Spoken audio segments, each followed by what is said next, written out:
তার মধ্যে ঢুকবে। কিন্তু এক ব্রিগেডিয়ার বলছে, বাবা তুমি যেও না। বলছে আমার বন্ধু আছে। বলছে তোমার বন্ধু আর নাই, শেষ, তুমি যেও না। কিন্তু ছেলেটা শুনছে না। ছেলেটা কিন্তু সুস্থ, বাইরে আগে থেকে চলে এসছে, কিন্তু ওর বন্ধু স্কুলের ভেতরে। ও বলছে না আমি যাব। দৌড়ে গেছে ওর কাছে, যে ওর বন্ধুকে বাইরে নিয়ে এসছে। ওর বন্ধু বাইরে আসার পর যখন মারা গেছে, তখন ব্রিগেডিয়ার বলতেছে, বাবা আমি বললাম না তোমার বন্ধু আর নেই। যখন বলছে স্যার আমি গেছিলাম যখন স্কুলের ভেতরে, আমার বন্ধু বেঁচে ছিল।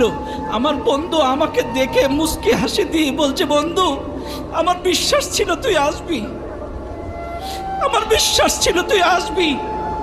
এরপরে আমি যখন ওকে বাইরে বের করতে গেছি, তখন আমার বন্ধু মারা গেছে। আমি যদি না যেতাম, আমার বন্ধুর শেষ বিদায় হাসি মুখটা দেখতে পেতাম না। আমি যদি না যেতাম, আমার শেষ বিদায়টা দেখতে পেতাম না।